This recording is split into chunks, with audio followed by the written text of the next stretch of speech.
Um, what else did I want to get into? Also, what I did as far as, and also I want to also mention, I wish I would have, as far as my college experience, I wish I would have, engaged a bit more as far as like campus life, organizations and stuff. I was in three different clubs when it came to like my second or third semester.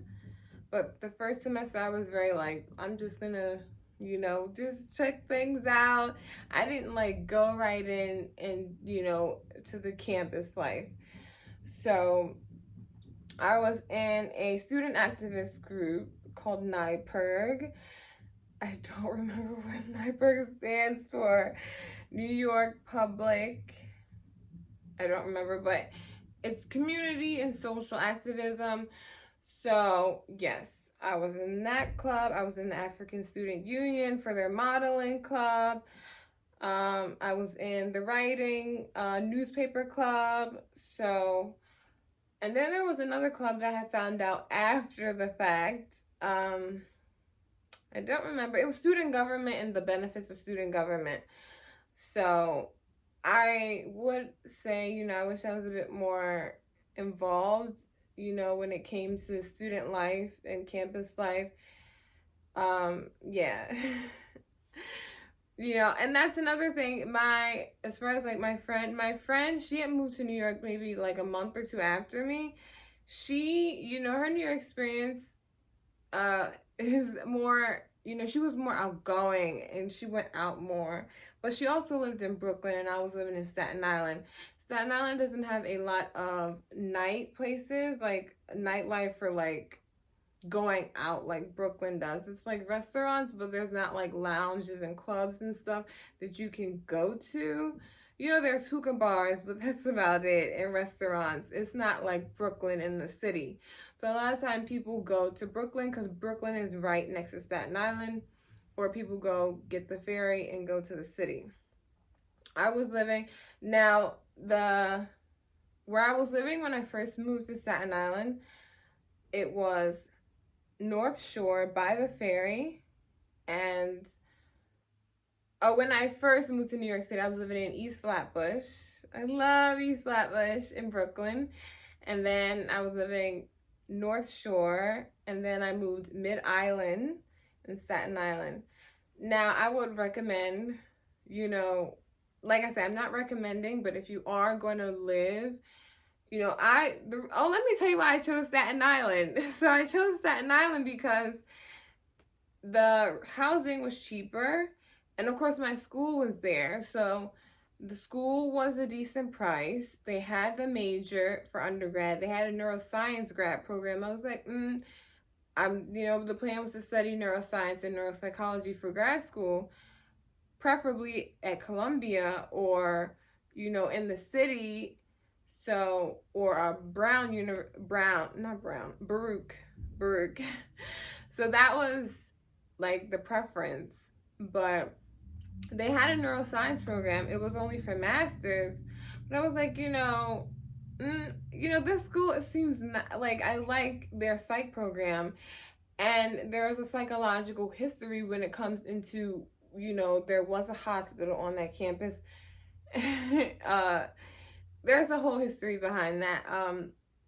I'll include, I don't remember the name, but I'll include the name in a picture. But it was not it wasn't on part of the land that the whole campus was occupying. And then you had a research facility right by the school.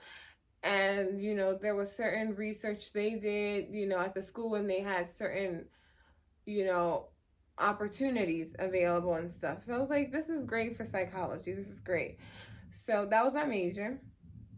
So that's why I chose the school. And then as far as like housing and rent, it was cheaper than Brooklyn, because Brooklyn has been gentrified, and it's been getting overcrowded. And then everybody from Brooklyn was coming into Staten Island, so it was getting a bit more crowded because the prices were cheaper and people were being in those gentrified neighborhoods were being kicked out. So that's why I was looking at Brooklyn. I was looking at the Bronx, but that was way too far. That was like past Uptown and like past Uptown in the city.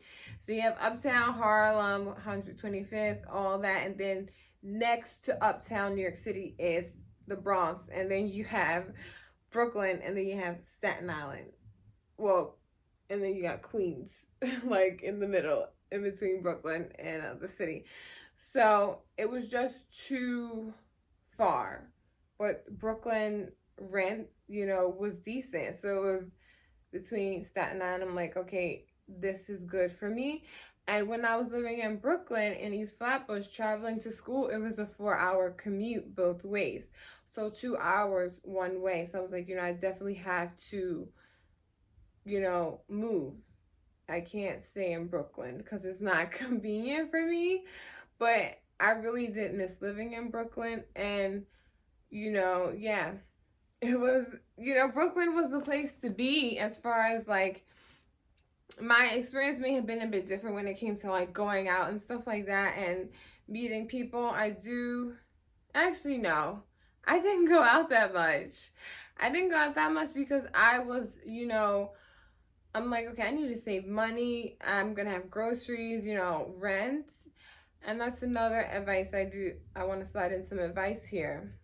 When you are working a job, just over broke is a job, but in your whatever you're doing to make a living, you want to make sure your pay every 2 weeks or whatever pay period is your rent plus more. If you're getting paid every week, I would say at least half your rent should be your pay. And that's kind of pushing it. So that's one thing I learned, and I would, recommend when it comes to living on your own. You want to be making your rent plus more every pay period. So, yeah, I didn't, now back to like going out and stuff. I didn't go out that much, and I will say I was a bit closed off and guarded, not super guarded. I met wonderful people, solid people. Shout out to Miss Betty and Miss Kenya. Miss you guys.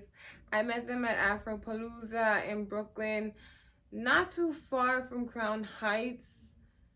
Can't remember. No, it was in Crown Heights. It was in Crown Heights. I met them at a festival there. It was organized by all the African student unions of CUNY schools, City University of New York schools. So that was great. And actually, I like all my best fun moments. I was living in the moment. I didn't really film or take pictures much of those actual moments, of course, because I'm living in the moment. But there are like videos and stuff. And at that event, the guy was filming me, the guy I met there.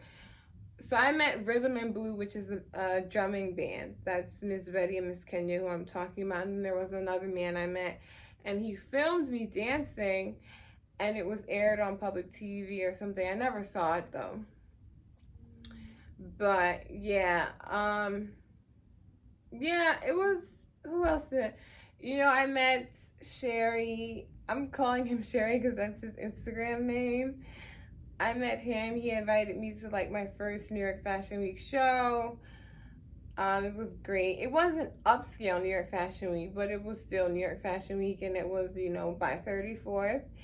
And there were some amazing brands there, beautiful clothes, beautiful show. It was great. And I invited one of my roommates to come with me. And yeah, who else? Like I met some solid people.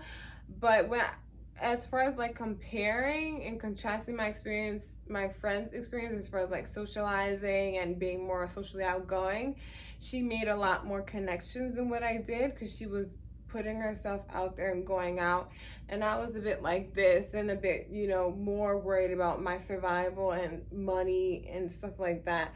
And that was the downside of trying to, rush out of your parents' house and be independent. So that is one thing I will say. My first night out in New York City, I went out by myself to Troy Liquor Bar. I think that's like Soho. Well, not Soho, but like in between Chelsea and Soho. It's not uptown and it's not midtown. So I went out there. I went and yeah, and then I had won like a raffle ticket for like a section, but never used it, because I was new to New York City and it was like I only knew a few people, like few new people that I had met. So yeah, like what did I do? But like I would like my thing in New York City was like going out to museums, getting inspired, learning new things, you know, going to thrift stores, secondhand stores, going to the Vessel, Hudson Yards, going to the Whitney Museum, the MoMA, the High Line is great. It's beautiful there. I didn't even make it to all the museums I wanted to. Going to the Met, Uptown New York. Is that the Upper West Side or Upper East Side? That area by Central Park. Yeah, that was my thing, going to the grocery store was like an outing, you know. Yeah, that was my thing, going to museums and, now I would say like one thing I probably should have done when it came to New York City to meet my niche and people would have been going to more artistic, gallery events. I had also applied to work at a gallery there. It was it in Soho? It was downtown New York, not far from Chambers Street. Yeah, not far from there. From the municipal library, yeah.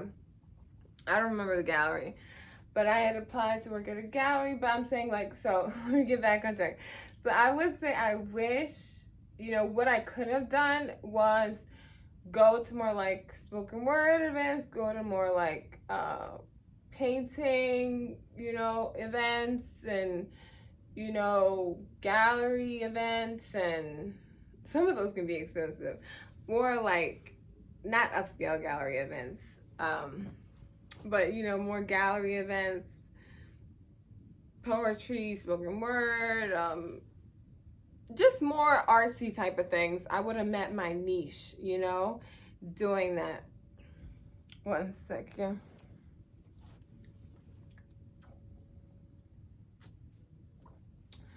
So, yeah. Now, and there's museums I didn't even make it to living in New York City. The Museum of Natural History, I still want to, check that out. The Guggenheim, I actually used to talk to this guy. Before I moved to New York City, I used to talk to this guy that worked at the Guggenheim. They would have all these upscale events there. The architecture of that museum is just beautiful. So, yeah. Now, when it comes to like what I like about NYC, the fact that you can go out, go out on your street and be, take a walk and be entertained, You can, like me, I can't be bored because there's always something to do, but you can't be bored, you can be entertained, chop it up, talk to some people, sitting in the park, go on the train and be entertained. Go on the ferry, be entertained.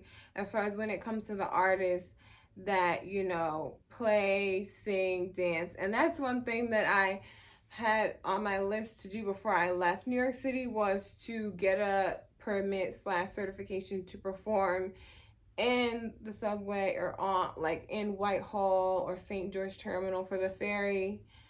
That was like a thing. And yeah, you can be bored. Yeah, another thing about New York City is now you can like walk outside, well, in the city, I will say in the city, and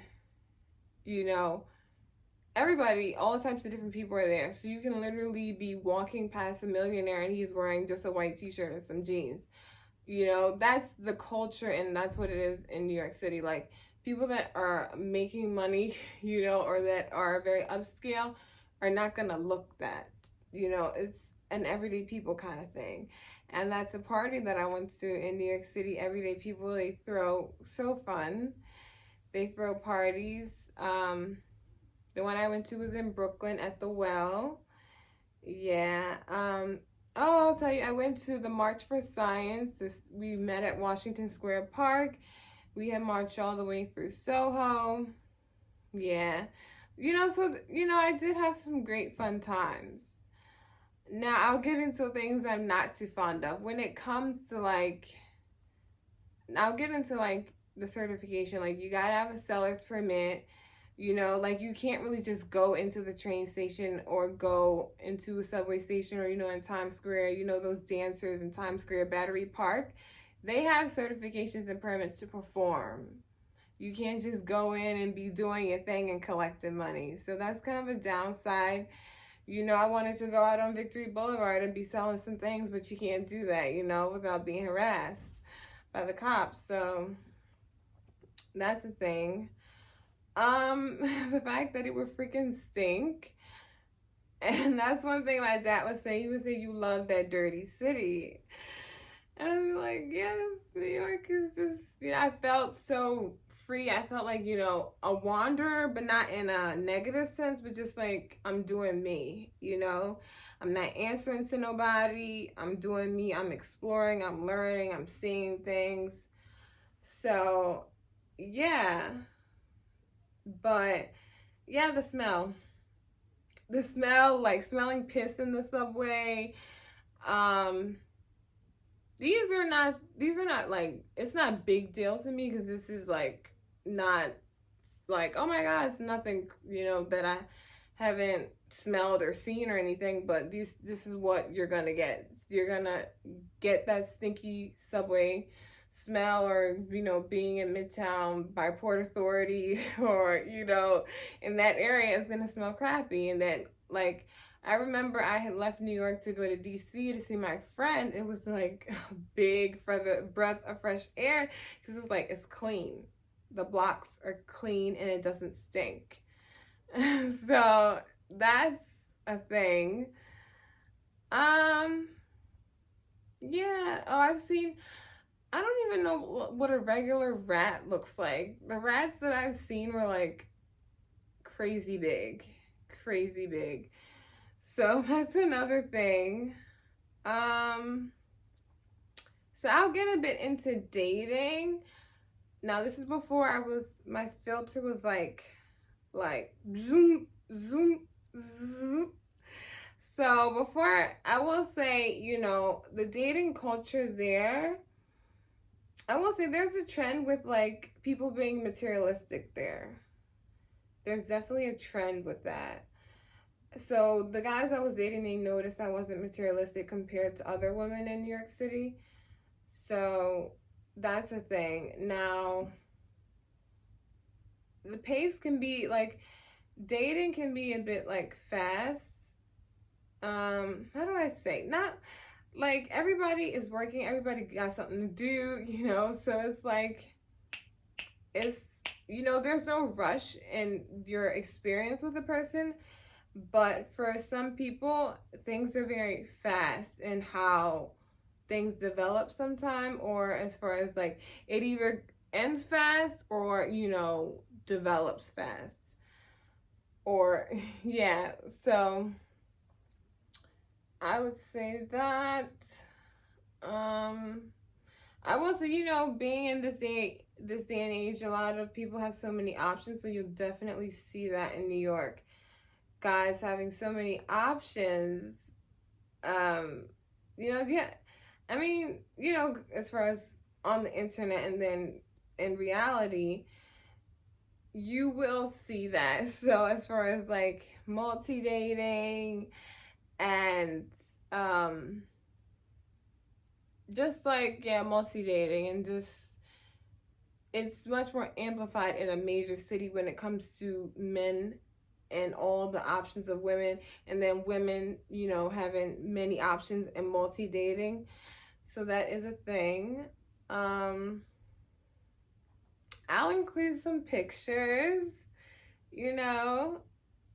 for, memorable moments in New York City. I'll include a few pictures. Yeah, it was great. There were some times where, things are rough and hard or whatever, but it was an amazing experience. You know, I had some fun times, and I met some solid people. So, yeah, that pretty much concludes my life in New York City. Yeah. Thanks for watching. Love, peace, blessings. See ya.